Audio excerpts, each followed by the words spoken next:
Ele está olhando para o João. João, está contigo. Ele quer tocar bateria. Por isso que a palavra de Deus diz que nós temos que ser como crianças. Ele sabe o que ele quer, ele tem uma visão, e ele fixa a visão dele naquilo que ele quer. Nós que chamamos, ou nos chamamos de adultos, a gente tenta fixar a visão, mas fica preocupado com o que os outros vão achar, com o que as pessoas pensam, e aí a gente não alcança o objetivo que nós mesmos dissemos que era tão importante para o nosso coração. Ficamos com um monte de traumas e problemas quando crescemos, porque nós não fizemos o que queríamos, não buscamos aquilo que nós desejávamos, e depois chega um dia que a gente fala, eu não sou feliz porque não fiz, não alcancei.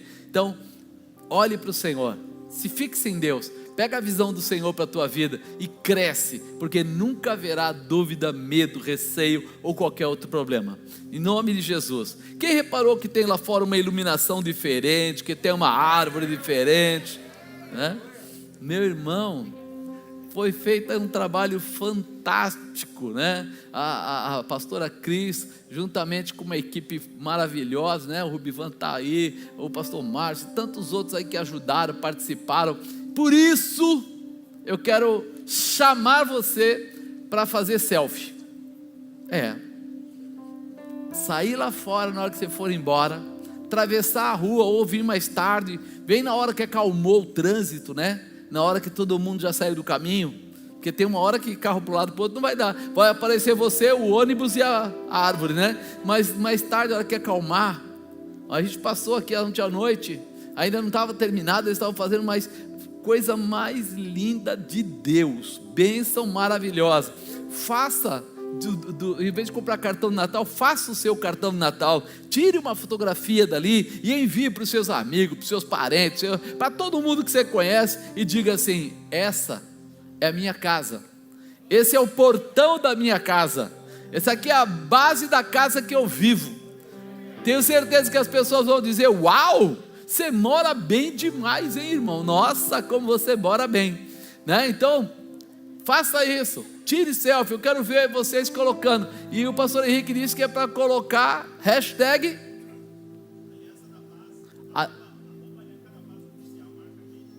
fala devagar, é tanta coisa.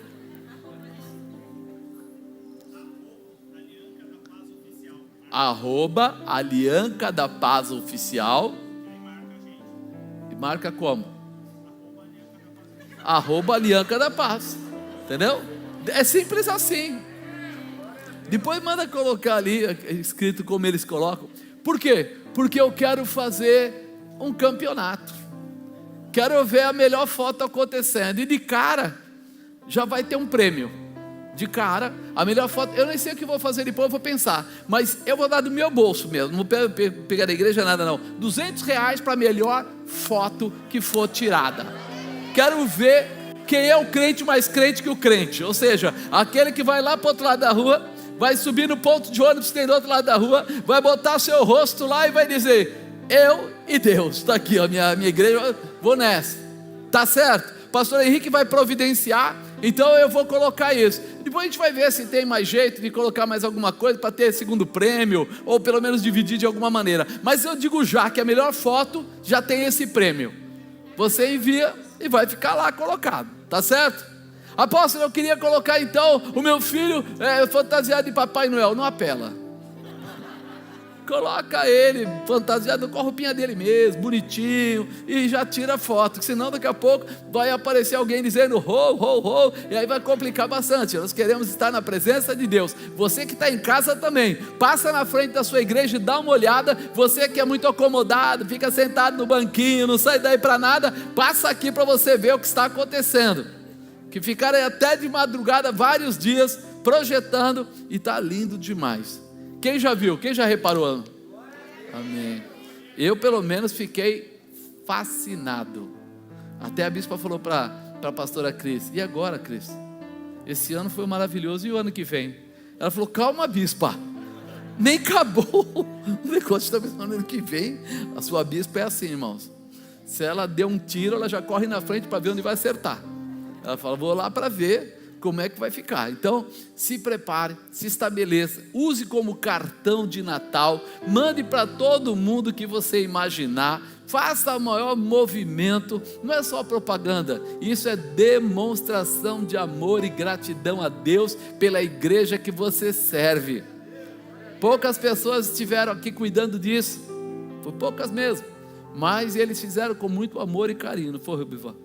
Com muita determinação, suaram a camisa aí para realmente deixar isso acontecer. Então, vá adiante, persevere. Outra coisa que eu queria falar para você é que hoje, dia 12/12, é o dia do discipulador. Parabéns para você. Você não vai dar parabéns para ele? Vira para o lado e dá um parabéns para a pessoa do lado. Fala para ele, parabéns para você. Porque é o dia do discipulador. Você não é discipulador? Lógico que você é. Talvez você discipule uma pessoa, 2 pessoas, 10 pessoas, 1000 pessoas, não importa. Hoje de manhã eu estava conversando com uma irmãzinha que ela mora lá na Praia Grande, ela vem sempre para o culto aqui, né? Domingo ela está aí normalmente. E aí ela estava falando, né, que ela trata de pessoas de idade, pessoas idosas. Agora mesmo ela está com uma pessoa, acho que tem 87 anos, uma coisa assim, e ela faz acompanhamento das pessoas.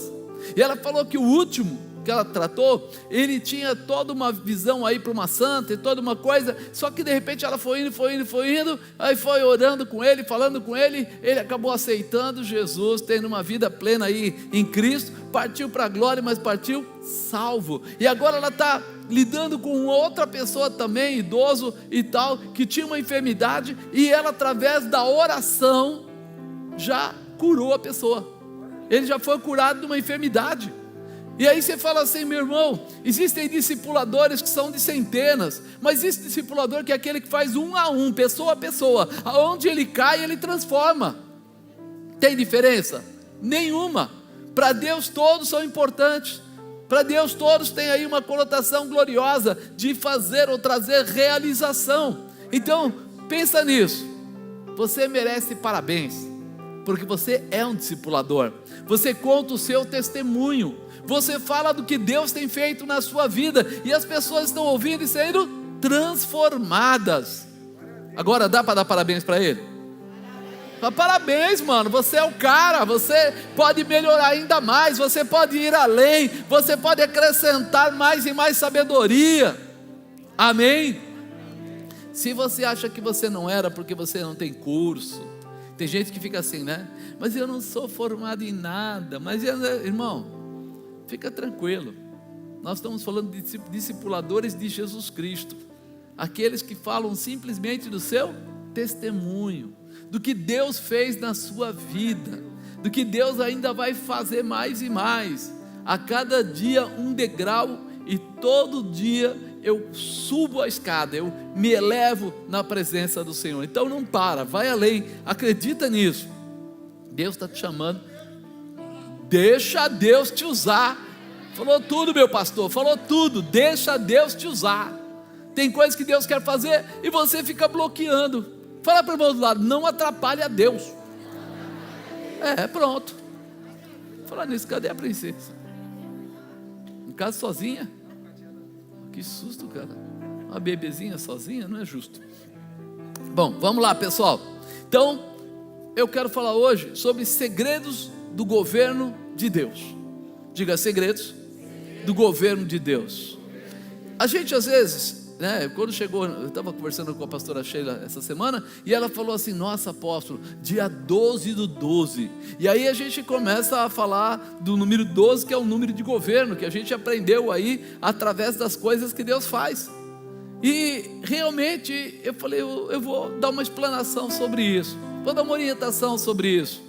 Talvez você fale assim, isso vai me salvar, isso vai mudar a minha vida. Se você quiser, vai mudar a sua vida, mas vai mudar a sua vida quando você entender o que Deus começou e o que Deus está fazendo e o que Ele quer terminar de fazer na sua vida, porque Ele é aquele que tem projeto, Ele não entra de qualquer jeito. Nós somos, vamos dizer assim, descoordenados.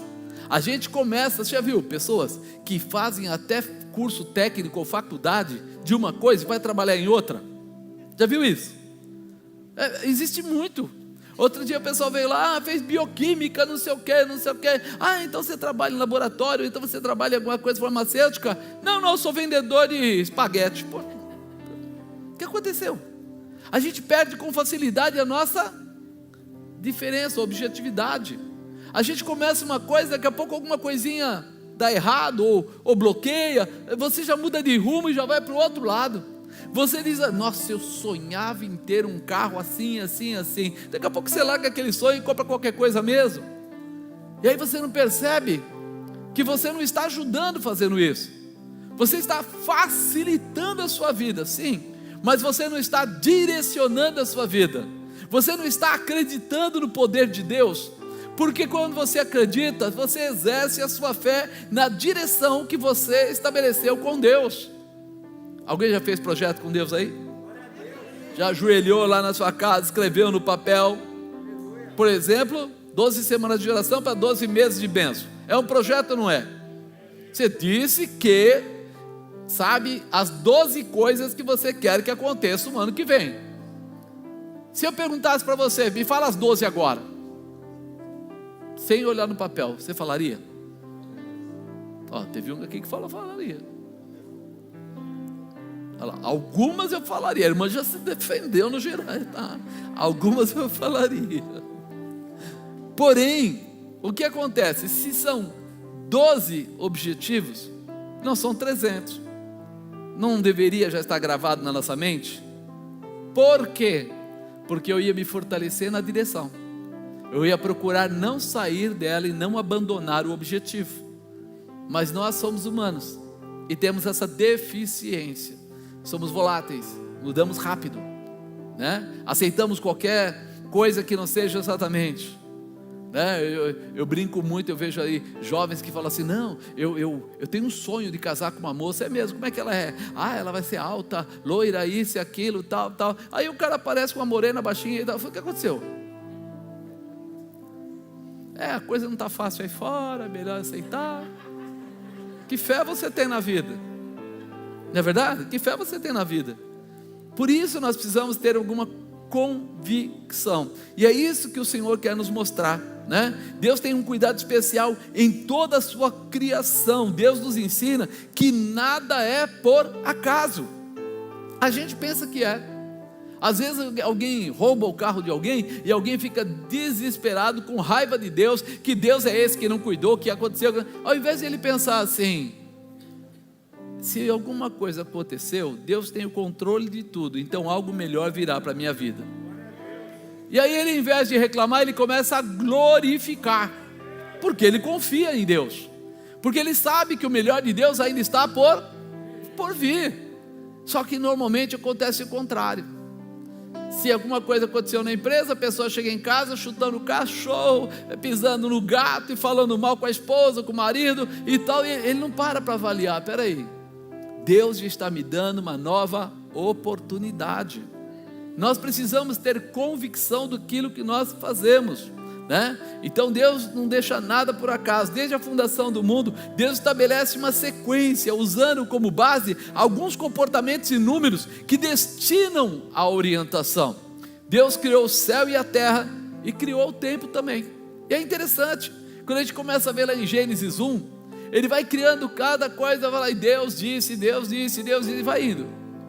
Mas tem um momento no 14 que ele fala assim, e disse Deus, haja luminares na expansão dos céus, para haver separação entre o dia e a noite, e sejam eles para sinais, para tempos determinados, para dias e para anos.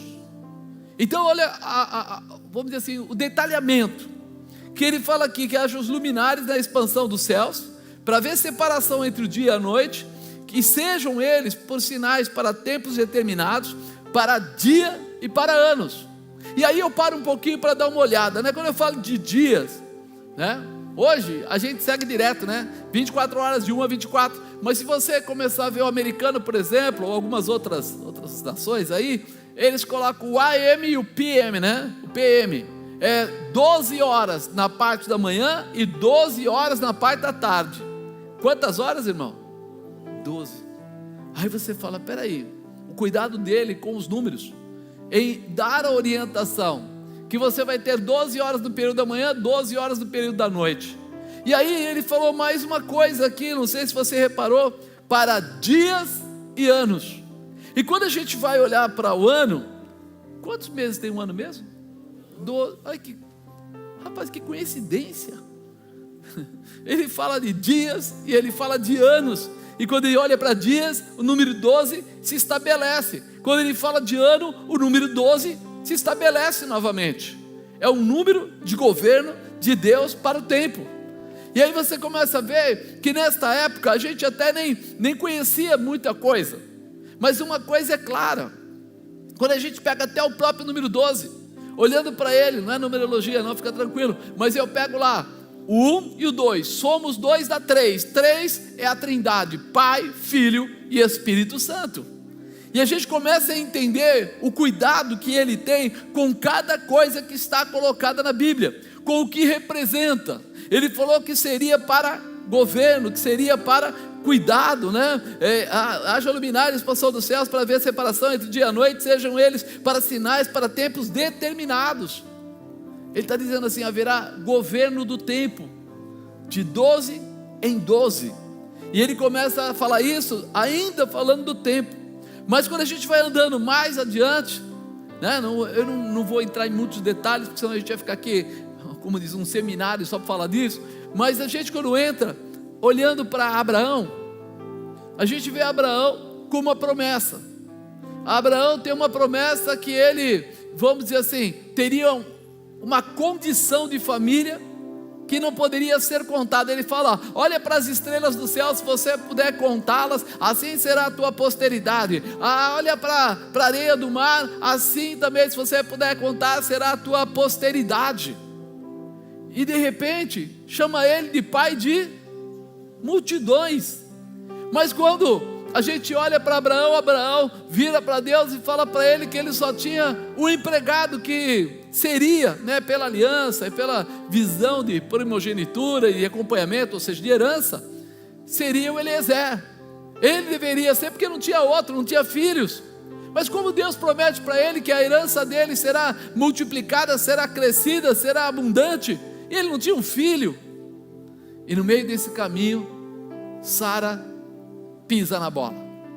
Ela acha que dá para dar uma mãozinha para Deus, e ela vai lá e pega Agar, a empregada dela, e coloca na mão do marido dela, e diz para o marido dela, dorme aí com ela, né? Gera filhos, para que o filho dela seja meu filho, para que eu tenha um filho, porque vai ser seu e dela, então sai o seu sangue, aí eu tenho uma herança. Abraão disse que regateou, mas aceitou, e aí nasce Ismael. Mas Ismael não era o filho da promessa, não era o filho que Deus falaria para ele. Mas por quê? Porque nós temos a mania disso. Deus falou que vai me dar um carro, eu falei para ele que eu queria o carro tal, aí o carro tal não aparece, aí eu vou procurar, sei lá, o Roger, arruma um carro para mim. Aí o Roger fala, pô, tem um carro barato aqui, com preço muito bom, compra esse, eu vou lá e compro. Eu esqueço tudo que eu falei com Deus, porque eu não dei para o Roger o quê? A classificação do carro. Eu não dei para ele marca, eu não dei para ele ano, eu não dei para ele cor, não dei nada. Eu simplesmente falei para ele, arruma um carro. Ele falou, já arrumei. E aí eu mudo o meu rumo, perco a minha direção. Nessa hora, Abraão e Sara perdem a direção. Quando nós olhamos para essa situação, a gente começa a entender que você perde a direção, mas Deus não perde a direção. Por quê? Porque na verdade, Deus olha para Ismael, não com raiva, mas ele coloca, ele não é o filho da promessa. O filho da promessa ainda está por vir. Abraão fica assustado. Como assim? Minha mulher já passou da idade, já não tem mais o fluxo, não pode mais ter filhos. E eu também já estou bastante velhinho. E Deus fala para ele que a promessa dele é a mesma, não vai mudar. E aí você vê, aos 90 anos, Sara tem um filho. Eles movimentaram, estragaram, atrapalharam a promessa. Mas Deus, que é Deus, restabelece a promessa. Só que olha o que ele fala para Ismael. Ismael teve 12 filhos. Isaac passa para Jacó, e Jacó tem 12 filhos.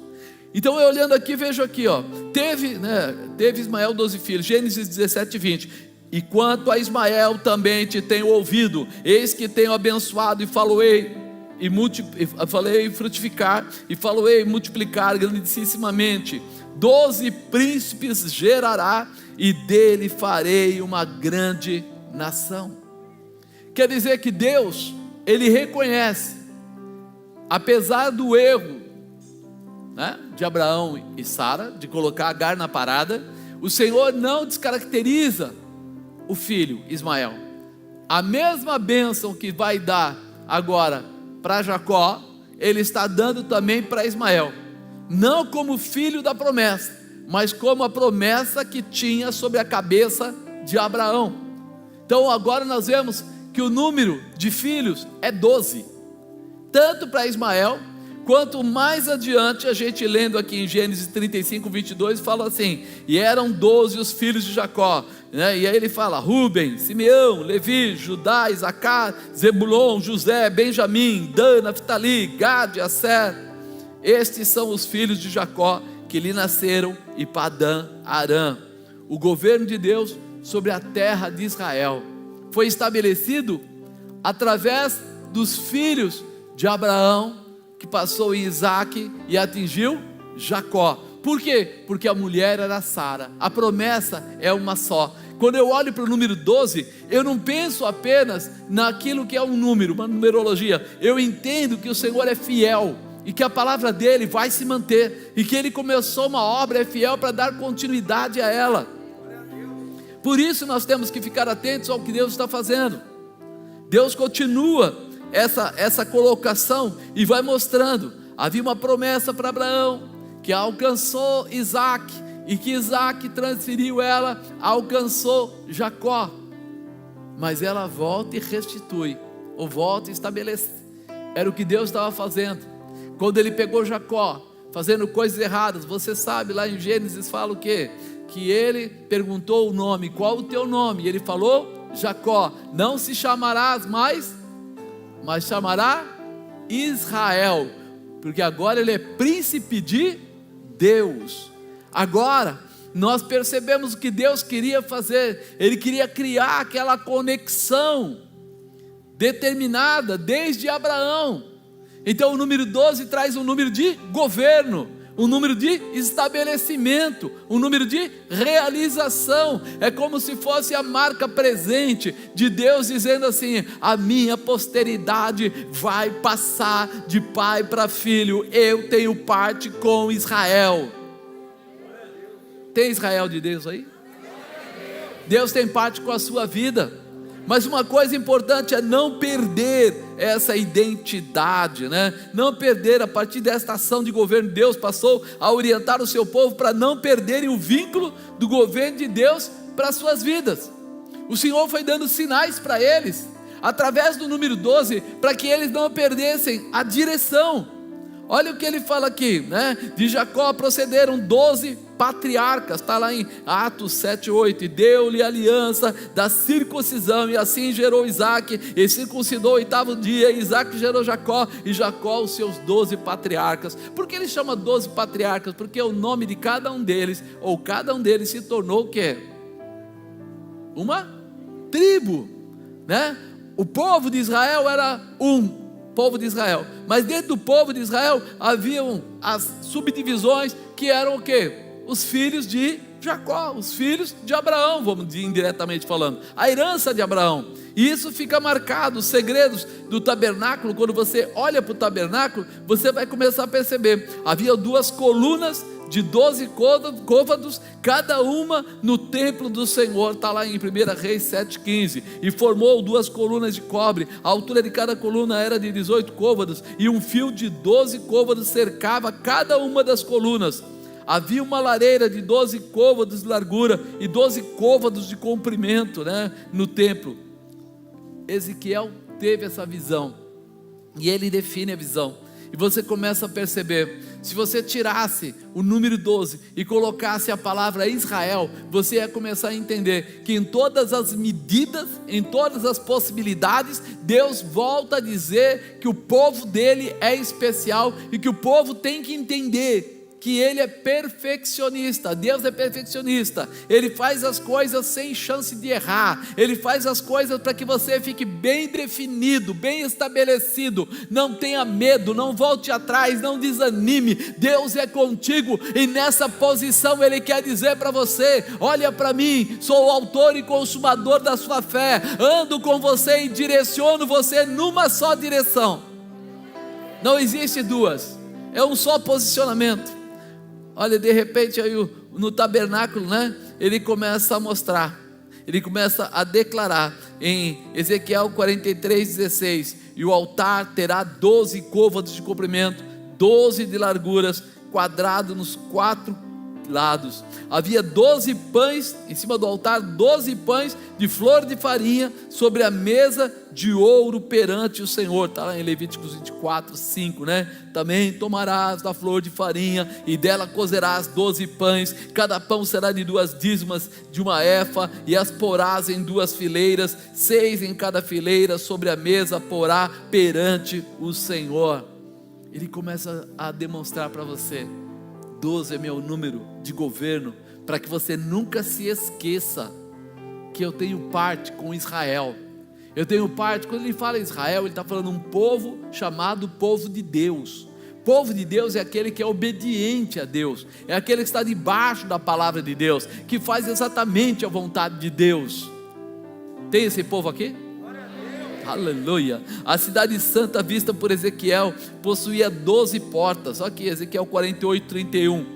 E as portas da cidade serão conforme os nomes das tribos de Israel: 3 portas para o norte, a porta de Ruben uma, a porta de Judá outra, e a porta de Levi outra. Aí, resumindo, né, do lado oriental, né, tem José, Benjamim e Dan. Do lado sul tem Simeão, Issacar, Zebulon. Do lado ocidental, Gade, Asser, Naftali. Ele começa a mostrar que Israel tem passagens, tem liberações. Se você começar depois, eu não quero ir muito longe, mas começar a entrar nas portas, cada uma dessas portas, Israel tinha uma definição, e até agora tem uma que está fechada, né? Desde que Jesus veio, tem uma porta, ela está fechada, ela não abriu ainda.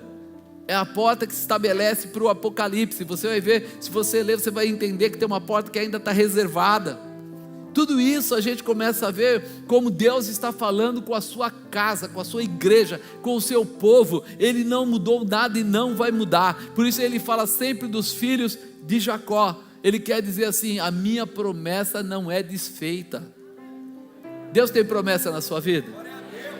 Não foi desfeita, não foi tirada. Mas apóstolo, eu perdi o emprego. Não foi tirada. Mas apóstolo, eu peguei uma enfermidade. Não foi tirada. Mas apóstolo, eu tenho problemas. Não foi tirada.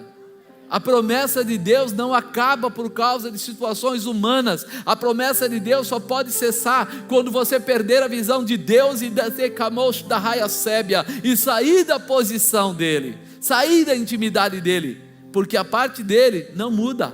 Ele é fiel. Tempestahai também era o número das pedras preciosas no peitoral dos sacerdotes. Você lembra que os sacerdotes levavam um peitoral e nela tinham 12 pedras? Cada uma daquelas pedras tinha uma referência de valor e dos nomes dos filhos de Jacó, que eram o quê? Israel. Aquele sacerdote, ele era responsável, ele levava no peitoral as 12 pedras, para representando as 12 tribos, pela qual eles eram responsáveis por orar, como também por serem juízes, protegendo espiritualmente aquelas nações que juntas formavam o povo de Deus. Cada vez que a gente olha isso, a gente entende que se nós estivermos juntos, nós somos mais fortes. Se nós nos unirmos em Deus, nós podemos todas as coisas e nada vai ser impedido. Mas a nossa razão de união e de comunhão não é a amizade, não é o dinheiro, não é morar na mesma região, mas é o Pai, o Filho e o Espírito Santo de Deus. Essa é a maior comunhão que pode existir entre nós, para nos firmar e nos fortalecer para uma grande vitória. Em Êxodo 28:21 fala assim: e serão aquelas pedras segundo o nome dos filhos de Israel, 12, segundo seus nomes serão esculpidas como selos. cada uma com o seu nome, para as 12 tribos. Eles tinham uma referência de serem pedras de valor, né? Pedras que tinham valor financeiro, e pedras que tinham nome esculpido, para que não se apagasse ou não se esquecesse. E nós precisamos lembrar disso. Hoje nós temos no nosso coração escrito Israel de Deus. Nós somos marcados através do sangue de Jesus Cristo, e esse sangue foi colocado sobre você de uma forma especial, para que nunca você se esqueça, nem ninguém possa querer apagar, nem o diabo, nem ninguém pode apagar a marca do sangue que está em você. Você pode de repente cismar e não querer mais seguir a Deus, pode, é uma liberdade que você tem, mas tanto o diabo quanto Deus sabe quem você é. E se um dia você se arrepender e voltar, tanto o diabo vai ter que te soltar, quanto Deus vai te abraçar e te levar à vitória. Nós precisamos entender a chamada que existe sobre nós. Foram enviados 12 espias à terra de Canaã. Você lembra disso? Aqueles 12 espias foram chamados para avistar a terra. Por que o Senhor falou para Moisés, manda 12? Por que ele não mandou um só? Porque ele tinha a visão do todo. Diga, a visão do todo. Então quando vai um só, ele pode ser tendencioso, talvez. Ele pode de repente ver uma coisa e o outro não vê, talvez. Mas quando ele vai e separa um príncipe de cada tribo e manda que eles vão juntos, para eles avistarem a promessa que Deus tinha para eles, Canaã. Eles deveriam chegar lá, avistar, ver a terra se ela era boa, se ela dava bons frutos, se ela gerava, né? Tinha lugar para colocar animais, tudo aquilo, tinha água.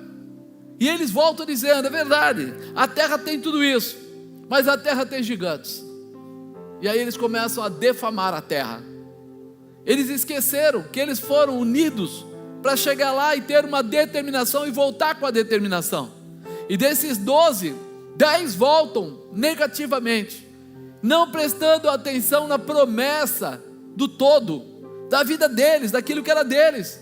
Por isso eles ficaram todos aqueles anos andando pelo deserto, porque daqueles 12, só 2 tiveram a visão. O restante preferiram olhar para o negativo, desacreditar. E é o que Deus está chamando a sua atenção hoje. Ei, o ano não acabou, ainda muitas coisas estão por acontecer. Olha para a glória de Deus, olha para o poder de Deus, olha para a promessa de Deus. Entenda, você é povo de Deus, Israel de Deus, e o Senhor não te abandona nem te deixa. Quando você tiver dúvida, lembra do número 12 e coloca no seu coração que Ele está olhando para o todo. Ele quer ver você junto, Ele quer você passou de cantarabadai, fazendo parte da glória, da autoridade. Não volta atrás. E falou o Senhor a Moisés dizendo, envia homens que espiem a terra de Canaã, que eu hei de dar aos filhos de Israel, de cada tribo de seus pais, enviareis um homem, sendo cada um príncipe entre eles. A visão era, vão lá, juntos, e voltem para nos contar a realização. Se você hoje está acreditando mais no mundo do que em Deus, você está com um problema. Por quê? Porque o mundo jaz no maligno. E aí nós vamos ficar presos. Ah, mas o senhor não sabe, diz que há um desemprego, o senhor não sabe, mas diz que há isso, há aquilo. Amados, com tudo isso, o mundo está olhando para o Brasil e vendo o Brasil próspero. Com tudo isso, eles estão olhando para esse presidente que não valoriza e sai na revista Time que ele é o homem do ano. E as coisas, e nós aqui dentro não estamos enxergando, porque nós estamos olhando para um bando de porcarias que estão no meio, tentando sujar, atrapalhar e bloquear a visão que Deus deu para o Brasil, de prosperidade, de realização, de vitória. Você vai ser próspero, sua casa será abençoado, seu celeiro será farto, seus filhos terão saúde, terão sabedoria, você vai gozar da plenitude de Deus. Não olhe, mas eu posso, o senhor está preocupado com o partido? Eu não estou preocupado com partido nenhum, porque qualquer que seja o partido, eu quero é ver Deus governar essa nação. Eu quero ver Deus derrubar todos os levantes, todas as imposições do mal. Se você for povo de Deus, se você for Israel de Deus, você vai começar a ter outra visão para tudo isso. Não vai querer ser do Zé ou do Antônio, você vai querer ser do Senhor e procurar fazer tudo o que fizer debaixo da palavra de Deus. Por isso que é bom quando você é de Deus, você ora. E quando você ora, você tem resposta. E quando você tem resposta, você faz o que Ele disse. E o que Ele diz pode parecer impossível, mas dá certo. Vai dar certo, em nome de Jesus. Amém? Aqueles príncipes, olha o que ele fala aqui: os 12 príncipes de Israel ofertaram 12 pratos de prata, 12 bacias de prata, 12 recipientes de ouro. Está em Números 7:86, 12 colheres de ouro cheias de incenso, cada colher de 10 ciclos, segundo o ciclo do santuário. Todo o ouro das colheres foi de 120 ciclos, e todos os bois do holocausto foram 12 novilhos, carneiros 12 cordeiros de 1 ano, com a sua oferta de manjares, e 12 bodes para expiação do pecado. Você reparou que ele volta no número? Por quê? Porque ele quer falar para você que ele não está agindo por parte, ele está agindo pelo todo. O 12 está dizendo assim: toda Israel será abençoada. E eles estão agora ofertando a Deus por eles? Não, pelo povo todo. A estrutura toda, as 12 tribos.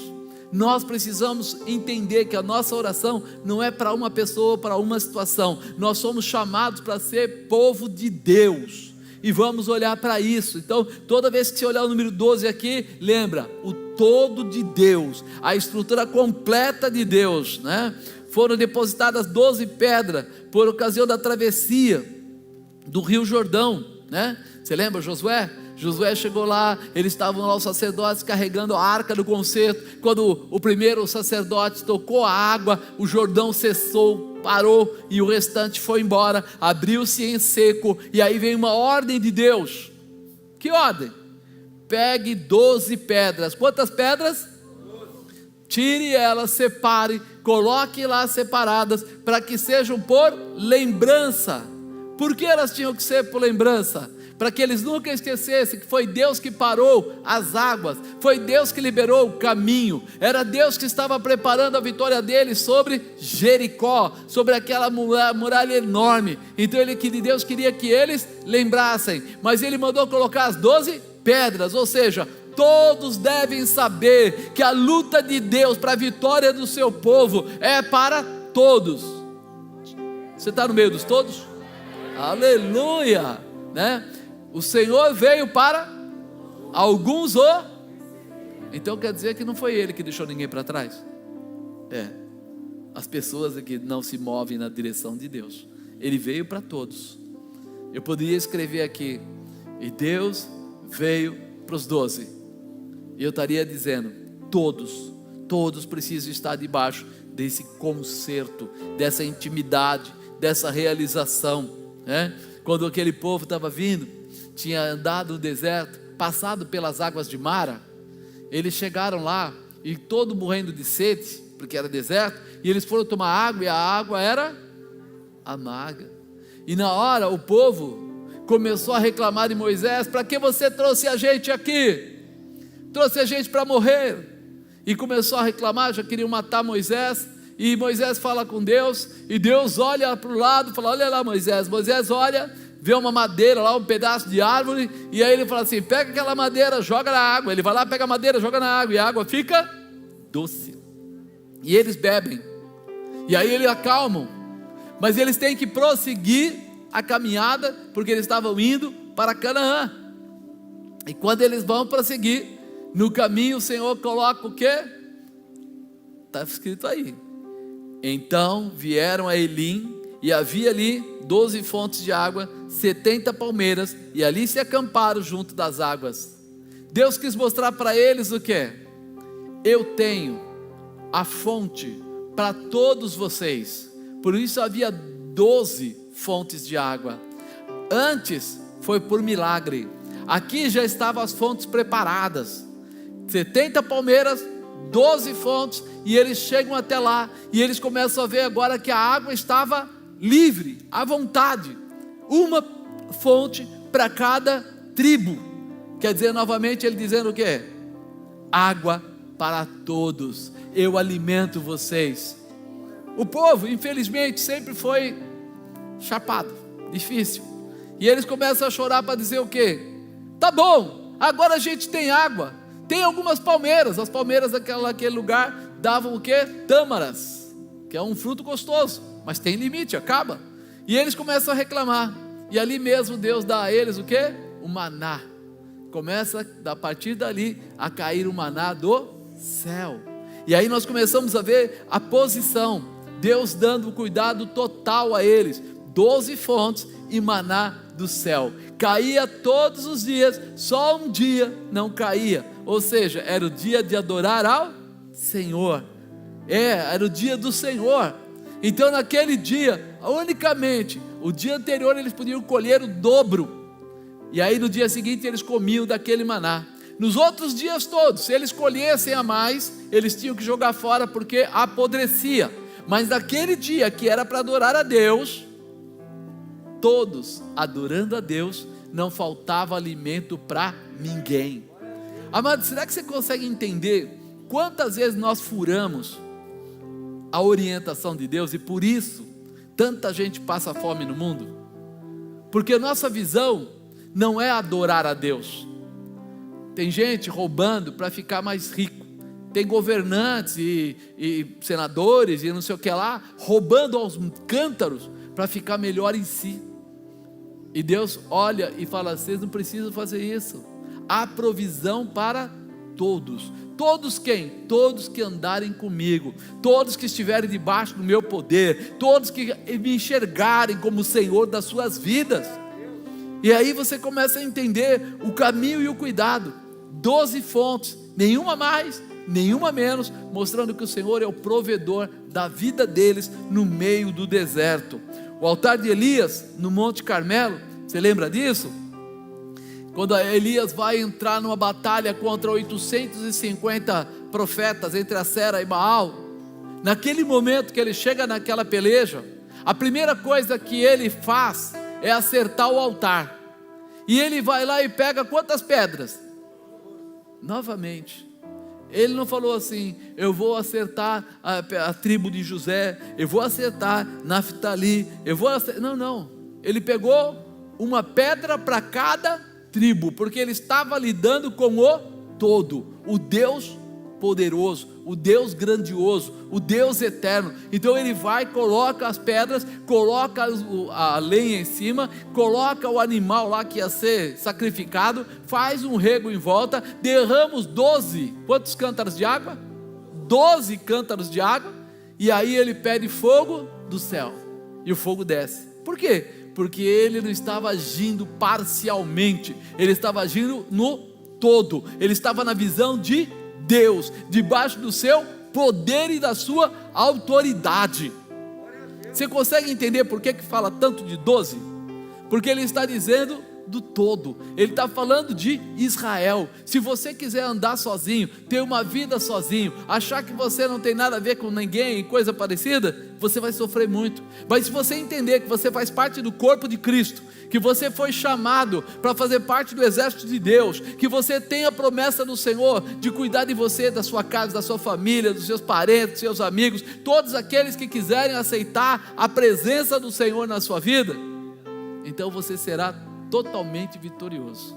Sua casa será abençoada, sua família será abençoada, seu trabalho será abençoado, seu salário será próspero, de repente seu celeiro será próspero, não vai te faltar nada.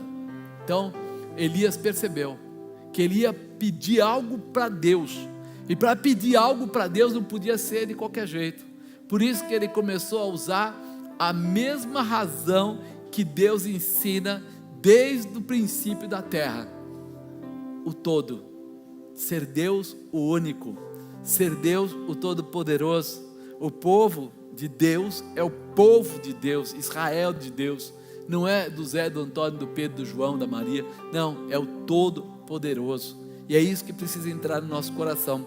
Quando a gente fala de Salomão, ele seguia fielmente a visão de governo de Deus no plano dos 12. Salomão ele aprendeu como funcionava, como Deus se manifestava, como ele agia, e ele assume essa posição para a vida dele. O mar de bronze, do tempo de Salomão, assentava-se sobre os 12 bois. Ele criou uma estrutura. Vou ler para você 1 Reis 7:25.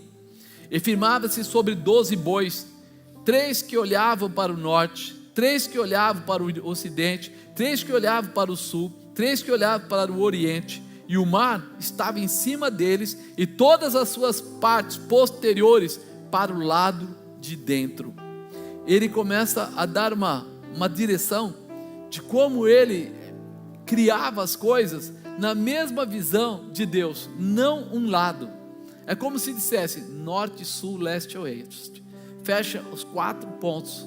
Ele fecha todas as passagens, sempre apresentando tudo a Deus. Salomão possuía 12 intendentes sobre todo Israel. O que falou no primeiro versículo que eu li para você? Ele falava sobre dias e anos. E agora eu olho aqui, ele fala assim, que ele tinha 12 intendentes, 12 supervisores ou gerentes, né, que cuidavam sobre todo Israel. Então ele fala aqui em 1 Reis 4:7, e tinha Salomão 12 oficiais sobre todo Israel, que proviam o rei e a sua casa, a cada um tinha que abastecê-lo por 1 mês no ano. Se ele desse tudo para uma pessoa só, provavelmente a pessoa ia lutar e ia tentar fazer, mas provavelmente no meio do caminho ia se desgastar e ia parar. Aí ele vai e aprende, peraí, Deus criou 12 tribos e separou o governo nessas 12 possibilidades. Ele gerenciava o contexto, mas ele tinha pessoas para tudo. Quando ele olha aqui, ele fala, peraí, eu vou colocar a mesma coisa, eu vou ter uma pessoa para cuidar de cada mês, mas as 12 juntas serão responsáveis por Israel. Se a gente entende isso, a gente começa a perceber por que é que Deus falou tanto sobre sabedoria com esse Salomão. Em tudo que ele fazia, ele enxergava a presença de Deus. Salomão possuía 12.000 cavaleiros. Diga 12.000. É cavaleiro demais, né, irmão? Quando nós estivemos em Israel, uma das coisas que a gente percebe, eles levaram a gente lá para conhecer onde era esse trabalho, né? Onde ele tinha 40.000 estrebarias de cavalos para os seus carros e 12.000 cavaleiros. E quando você chega lá, você fala assim, 40.000 estrebarias. É uma cidade, e é uma cidade mesmo. É a cidade dos cavalos de Salomão. Alguém que poderia pensar como fazer isso, mas ele vai colocar soldados, ele vai colocar cavaleiros para poder dirigir os seus cavalos para as guerras e etc, se fosse necessário. E ele usa exatamente qual número? 12.000. Aí você começa a entender o controle do todo. Ele tem uma estrutura para cuidar de toda Israel, e ele pensa, como foi falado, se for necessário, separe, né, por períodos, divida por períodos, mas todos eles sejam um só na referência da luta e da vitória. Haviam 12 leões esculpidos no trono de Salomão. Ele fala que 2 Crônicas 9:17, fez mais o rei um grande trono de marfim, revestiu de ouro puro, e o trono tinha 6 degraus, e um estrado de ouro que eram ligados ao trono, e o encosto de ambos os lados no lugar do assento, e 2 leões estavam junto ao encosto, e 12 leões estavam ali de ambos os lados, sobre os 6 degraus. Ele coloca como se fosse uma declaração, aqui a guarda de tudo está na mão do Senhor. Aqui a guarda de tudo. Tem pessoas que falam, nossa, ele colocou 12 leões, porque os leões para ele não era isso. A referência para ele era do número de governo de Deus. Ou seja, eu estou querendo que Deus controle todo o meu palácio, toda a minha estrutura, todo o meu reinado. Por isso que essa palavra todo precisa ficar gravado no seu coração. Toda vez que você vê o número 12, lembra, todo, o inteiro, faz parte, é Ele. Ele quer que você viva de uma forma totalmente diferente, né? Isso é muito importante. Por quê? Porque nós estamos cada vez mais sendo separados. As igrejas já não têm comunhão. A visão do reino está ficando dividida. Como assim está ficando dividida? Amado, eu não sei se você reparou, mas hoje a maior parte dos pastores estão mais preocupados com a internet do que com a igreja. Eles têm que responder as perguntas. Então o pessoal pergunta, e aí ele vai responder as perguntas, e aí vem aquelas perguntinhas assim, é pecado beber? E o que o pastor responde? Não. Não é pecado beber, é pecado se você se embriagar na frente dos outros. A Bíblia diz sim, sim, não, não. Tudo que é diferente disso é o quê? Mas se ele falar que é pecado, será que o povo vai continuar na igreja dele? Porque às vezes a vida dele pregressa foi toda atrapalhada. Como é que ele vai explicar uma coisa que ele defende? Isso eu estou falando um item, mas eu poderia falar de vários casamentos, eu poderia falar de mentira, eu poderia falar de adultério, eu poderia falar de dinheiro. Outro dia nós estávamos até brincando, já tem igreja falando que dízimo pode ser 7%, 5%, de acordo com a negociação. Por quê? Dízimo não é 10% mais? É 10%. Mas e aí se eu falar que dízimo deve ser dado na igreja e o pessoal não vai gostar? Não é obrigatório. O medo de ser fiel a Deus está fazendo as pessoas não serem mais o inteiro, mas serem um pedaço. Porque tem muita gente aí fora procurando a igreja, chama até de inclusiva. Já ouviu falar isso? O que é de igreja inclusiva? A igreja dos LGBTS, né? Pode tudo. Não, pode tudo, não tem. Mas na Bíblia diz, não, aquilo é coisa do passado, já passou, aquilo não tem nada a ver. E a bebida, não, isso é coisa do passado. E tomar uísque, bom, uísque não existe na Bíblia, né? Então pode, não tem problema. Então, amado, pensa um pouquinho. Naquela época lá, 5.000 anos atrás, mentira era mentira? E prostituição era prostituição? E roubo era roubo? E assassinato era assassinato? O que mudou? Pois é, mas tem um monte de gente defendendo na internet, fazendo aqueles quadradinhos de pergunta e resposta e ficando bonitinho com as pessoas. Mas e com Deus? Pensa um pouco, e com Deus, como é que a gente fica? Eu posso ter músicas lindas, eu posso falar coisas aí que vai vir uma fileira de gente atrás de mim. Mas, e Deus? O que eu faço com Deus? Nós estamos precisando entender que Ele quer falar do todo e Ele não mudou. Ele era, Ele é e Ele sempre. Então cuidado, irmão, cuidado, não se deixe levar por tapinha nas costas, por irmãozinho querido, bonzinho, papapá, porque isso é fantasia. É fantasia. Talvez até alguém vai levantar daqui, vai sair para casa e não vai voltar mais para a igreja, porque afinal de contas ele prefere mais a palavra da libertação, da liberação, do que da palavra da correção. Mas eu gostaria de um dia chegar na presença de Deus e eu poder chegar lá e Ele falar assim: cara, você foi legal, você falou a verdade, você não era uma fantasia, você não estava no carnaval da vida, você estava na realização, na verdade. Sabe por quê, queridos? Eu falei isso até de manhã, sabe por quê? Porque eu trabalhava, eu era chamam de executivo, né? Bem sucedido. Eu tinha uma posição. O pessoal olha para o carro lá fora hoje, nossa, olha o carro do apóstolo. Meu irmão, eu tinha carro zero dado pela empresa, não pagava um centavo, a empresa que pagava. Celular não pagava, viagem não pagava, comida nos lugares não pagava, não tinha nenhum problema disso. Hoje o pessoal fica assim, nossa, aonde ele mora, aonde ele viaja. Eu acho que eu joguei fora esses dias as fotos de receber prêmio, de ir lá como melhor funcionário da empresa, do ramo, de não sei o que, em lugares e tal.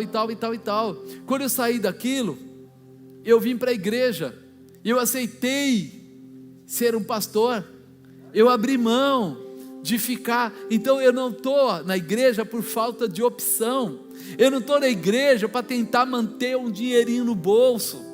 Sabe, às vezes o pessoal fala, mas sei lá, o cara fica. Meu irmão, liga a cabeça aí. Se fosse por isso eu estava trabalhando muito bem, obrigado. E aliás, aposentado. Porque comecei a trabalhar com 14 anos, né? Soma, 34, faz as contas, já estava em casa só curtindo a praia, indo na igreja só para fazer tchau para Deus e tal, e mais nada. Agora veja bem, você muda a tua vida para seguir o caminho do Senhor, e agora vai brincar. Por que é que Paulo falou assim, eu trago as marcas de Cristo no meu corpo? Porque antes ele era soldado romano, mas um dia ele abriu mão de ser soldado romano, para ser soldado de Cristo. E quando você é soldado de Cristo, muitas vezes vão ver pessoas, vão atacar, vão isso e aquilo, alguns ataques vão te ferir, é verdade, mas você vai prosseguir. Por quê? Porque você quer estar junto com Ele no todo. quer estar em Cristo, por Cristo, com Cristo. Essa é a verdade que tem que entrar no nosso coração. Quando eu olho para isso, parece que é até uma coisa do Velho Testamento, número 12, não parece? Mas vamos ver no Novo Testamento, porque tem gente que vai dizer assim: nossa, você está se agarrando ao judaísmo? Então tá bom. Foi com 12 anos que Jesus publicamente anunciou o seu relacionamento celeste.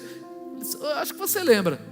Jesus foi lá, tinha uma festa, a mãe dele levou ele para a festa, ele foi na festa, viajaram para lá, foi junto com família, tudo. Aí eles vão embora, a mãe acha que ele está brincando com os amigos, com parentes, e de repente percebem, Jesus não está presente. E aí eles voltam. Entre ficar sabendo e encontrar Jesus, levaram 3 dias. Quando a mãe, a Maria, encontra Jesus, ela vai perguntar para ele: Jesus, por que você fez isso? E o que ele responde? Me convinha cuidar das coisas de meu pai. Aí você começa a entender. Ele com 12 anos já tinha a visão do pai. Com 12 anos ele já sabia o que ele estava fazendo, qual era o projeto que ele estava buscando, aonde ele queria chegar. A visão do todo, servir ao pai. E aí você está agora no Novo Testamento. Você veja, se com 12 anos tem gente que fala: mas meu filho é pequeno, é criança. Querido, o espírito não tem idade, a carne tem idade, a alma tem idade, o espírito não tem idade. É por isso que o espírito é aquele que vai para a eternidade, porque ele não estraga, ele não se acaba, ele não vira pó, ele tem continuidade, não tem idade, não tem prazo de validade. E é isso que Jesus mostra aqui. Com 12 anos ele já está se voltando para cuidar para as coisas do Pai. Ele fala outra vez, quando de repente chega aquele momento que Pedro pega a espada e corta a orelha do ajudante lá do sumo sacerdote que ia prender Jesus. Ele fala assim, Mateus 26:53: ou pensas tu que eu não poderia agora orar ao meu Pai, e que Ele não me daria mais de 12 legiões de anjos? O que ele está dizendo? Por que 12 legiões de anjos? Ele estava querendo dizer o todo. Se eu pedisse, meu Pai não podia enviar para cá agora todos os anjos do céu de uma só vez, e acabar com essa bagunça toda? Por isso que ele colocou 12 legiões, porque ele estava dizendo assim: eu não tenho problema, eu estou ligado no Pai, a minha conexão com Ele é do todo, é fazer, realizar e estabelecer. Esse é o número 12, irmãos, né? É importante, quando chega aquele momento que Jesus tem que começar o seu ministério, e ele fica pensando: eu não sei se eu pego 2 ou 3 para andar comigo, ou 4, quantas ele chama? Que coincidência!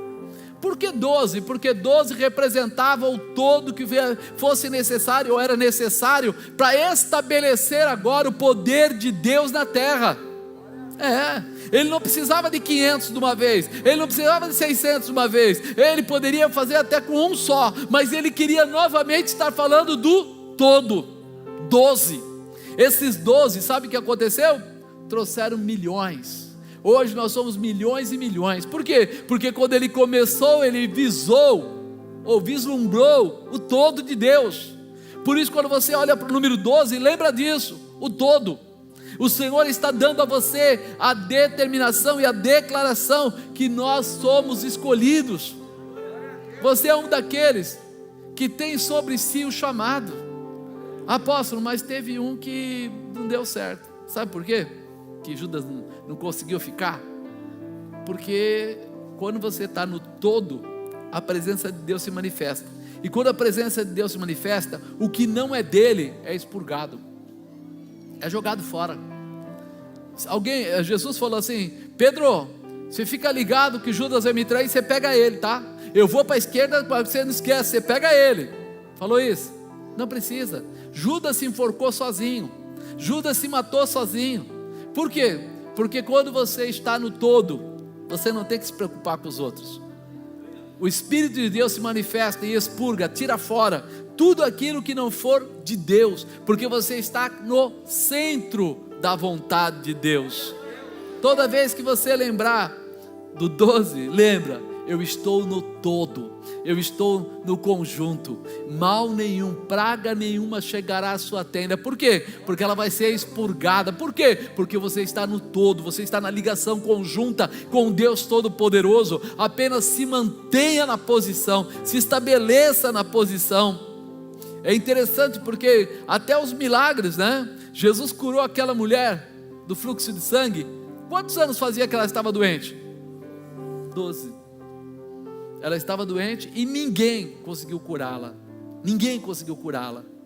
Ou seja, ela estava toda perdida, toda estragada e nada poderia fazer. Mas aquela mulher reconhece: eu preciso de uma mudança.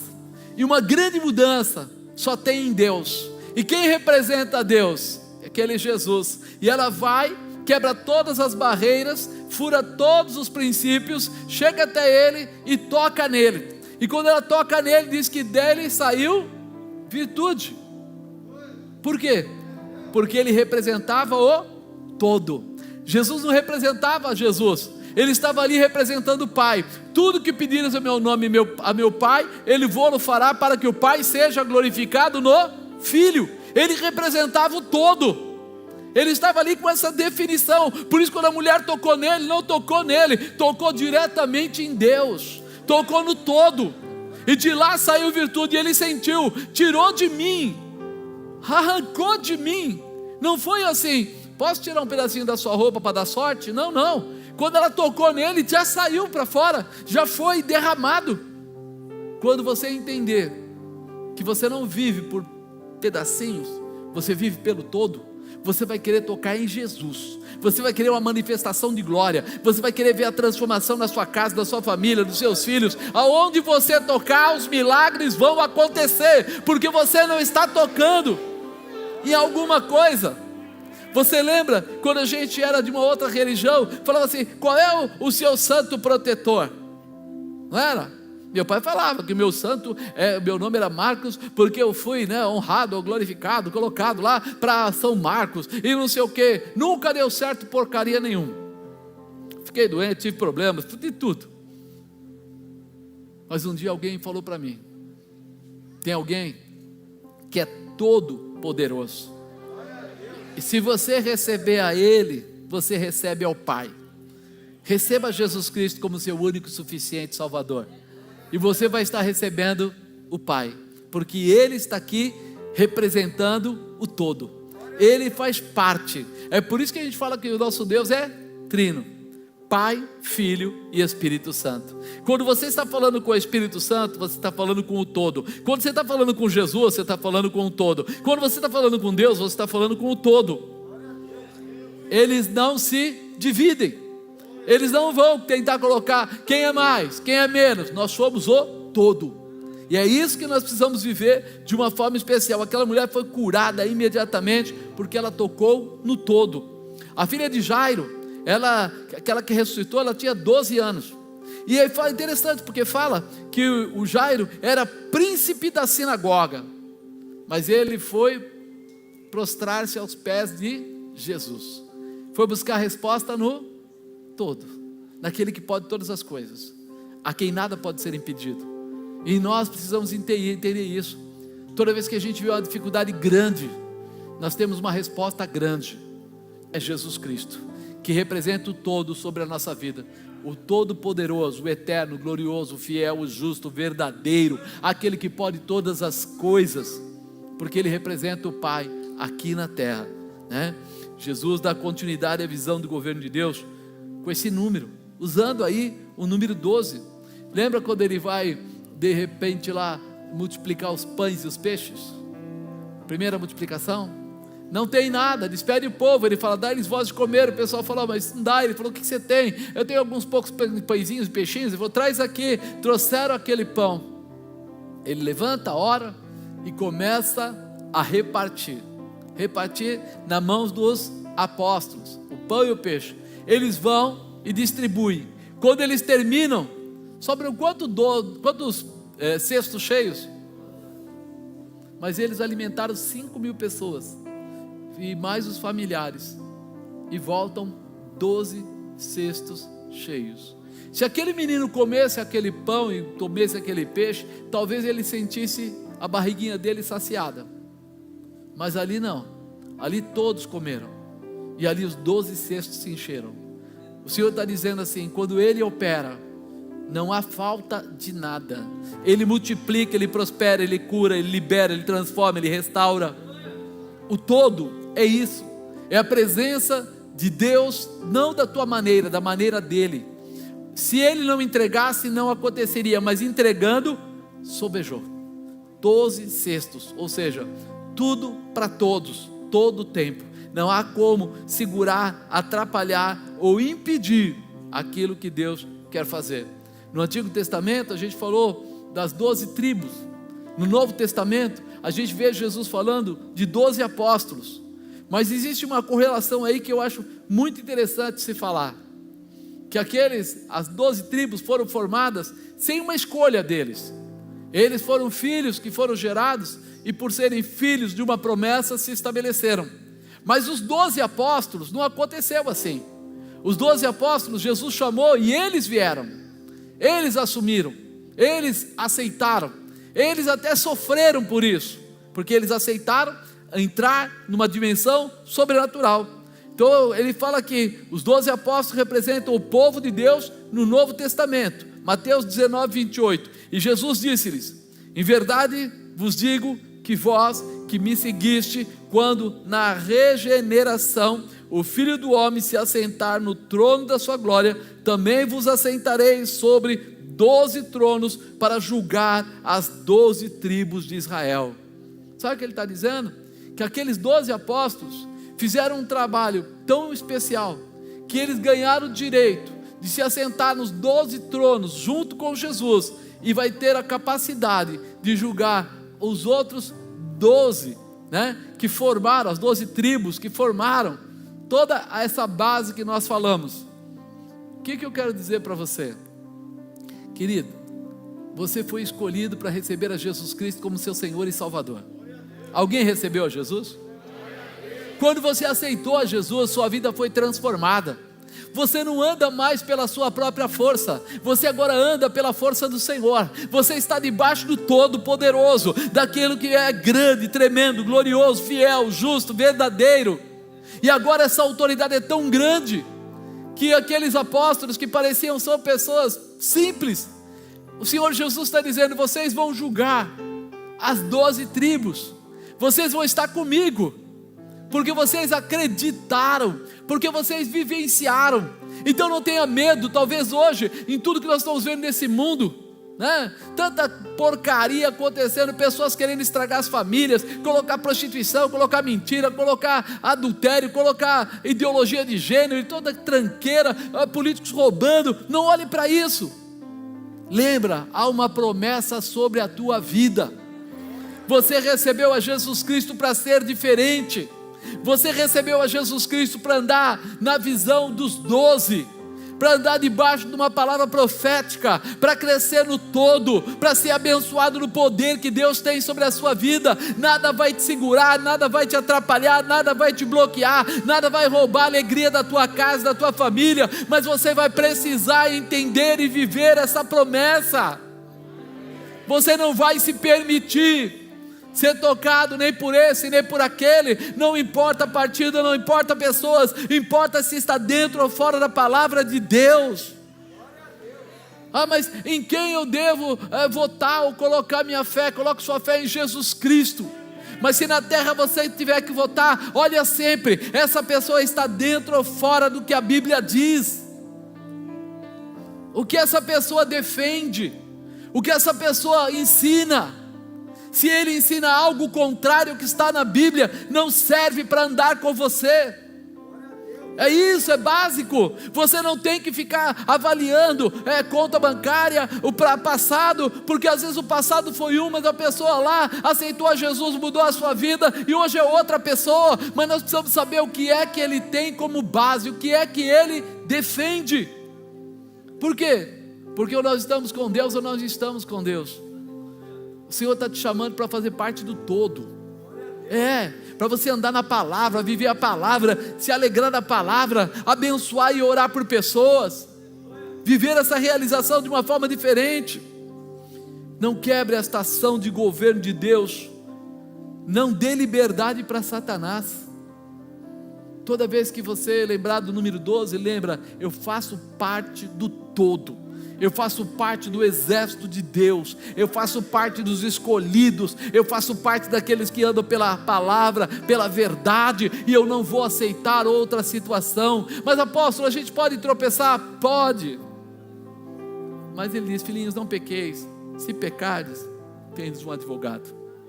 Quem é o seu advogado? Jesus Cristo, o justo.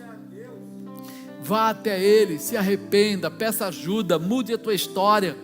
Mas lembre, se a gente seguir a palavra e ver desde lá de trás, nós vamos ver que essas tribos, 12 tribos, eram fortes, mas periodicamente, por algum motivo, eles se distanciavam de Deus. E aí a casa caía, aí as coisas ficavam difíceis. Mas quando eles entendiam que eles tinham se distanciado de Deus, e eles se arrependiam e voltavam para o caminho de Deus, Deus fazia o quê? Recolhia eles das extremidades da terra e os abençoava. Começava tudo de novo. O inimigo que estava atacando morria, aqueles que tentavam destruí-los não conseguiam, eles prosperavam, eles tinham um resgate de tudo.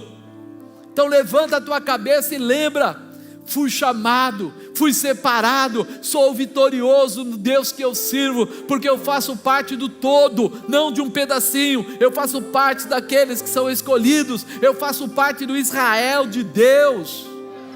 Vou viver a sua glória.